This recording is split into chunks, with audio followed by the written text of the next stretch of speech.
ए पैगंबर, कहो कि तुमको आसमान और जमीन में रिज्क कौन देता है, या तुम्हारे कानों और आंखों का मालिक कौन है, और बेजान से जानदार कौन पैदा करता है, और जानदार से बेजान कौन पैदा करता है, और दुनिया के कामों का इंतजाम कौन करता है। तो यही कहेंगे कि अल्लाह। तो कहो कि फिर तुम अल्लाह से डरते क्यों नहीं? यही अल्लाह तो तुम्हारा हकीकी परवरदिगार है, और हक बात के जाहिर होने के बाद गुमराही के सिवा है ही क्या, तो तुम कहां फिरे जाते हो।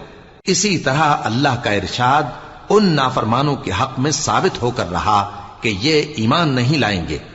इनसे पूछो कि भला तुम्हारे शरीकों में कोई ऐसा है कि खलकत को पहली बार पैदा करे और फिर उसको दोबारा बनाए? कह दो कि अल्लाह ही पहली बार पैदा करता है, फिर वही उसको दोबारा पैदा करेगा। तो तुम कहां उल्टे जा रहे हो।